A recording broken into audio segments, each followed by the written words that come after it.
Dobrý deň, vážení priatelia. 15. mája sa ma v Handlovej pre moje politické názory pokúsil zavraždiť aktivista slovenskej opozície. Skvelý zdravotnícky tím v Rooseveltovej nemocnici v Banskej Bystrici zabránil najhoršiemu. Teraz sa už rovnako kvalitne ambulantne o mňa stará nemocnica svätého Michala v Bratislave. Ak všetko pôjde optimálne, postupne by som sa do práce mohol vrátiť na prelome júna a júla. Je na čase, aby som urobil prvý krok a tým je odpustenie. Necítim žiadnu nenávisť voči neznámemu človeku, ktorý ma dostrielal. Nebudem voči nemu vyvíjať žiadne aktívne právne kroky ani žiadať náhradu škody.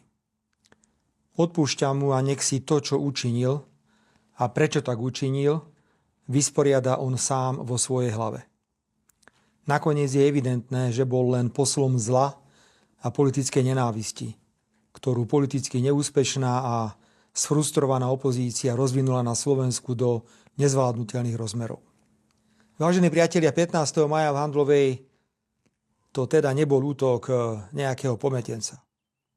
Opozícia zneužíva to, ako veľké demokracie presadzujú jediný povinný názor v zásadných zahranično-politických otázkach a odmietajú suverénne postoje malých krajín.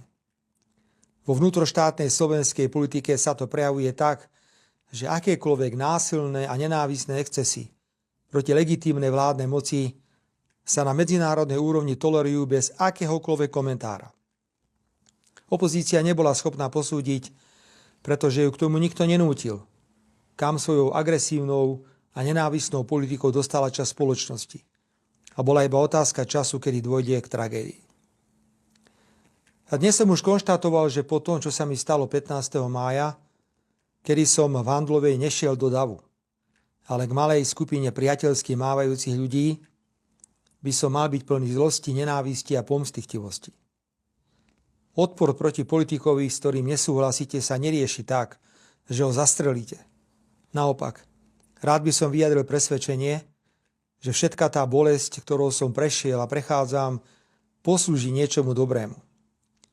Ľudia mohli na vlastné oči vidieť, aká hrôza môže nastať, ak niekto nie je schopný demokraticky súťažiť a rešpektovať iný názor.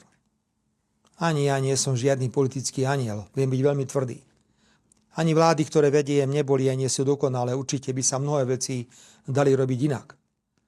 A práve ponuka robiť veci inak a lepšie, mať iné názory, musí byť elementárnym základom akejkoľvek zmysluplnej demokratickej súťaže.